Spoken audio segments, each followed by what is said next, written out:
Full-scale clean-up effort is underway in flood-hit Central West New South Wales that will involve moving entire houses ripped from their foundations by raging floodwaters. Let's go to Joel Philp now. Joel, here in the region, where have you managed to make it to today?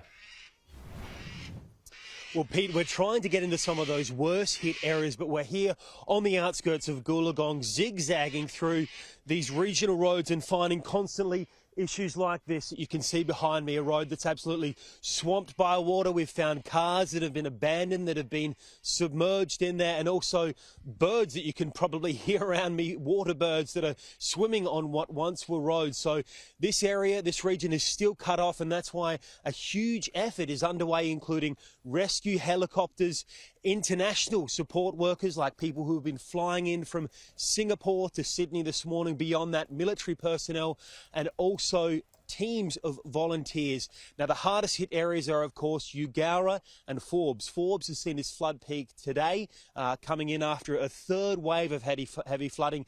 And Eugowra, which is further up on the road ahead of us, well, it's had 90% of its properties impacted by this flooding, and 21 of them have been completely destroyed. The SES has received 265 calls for help over the past 24 hours and conducted a further 12 rescues as that water heads downstream. So it is an ongoing crisis, as you can imagine, after floods. The work is still underway for quite a period of time. There's a significant cleanup effort that still needs to be done, Pete.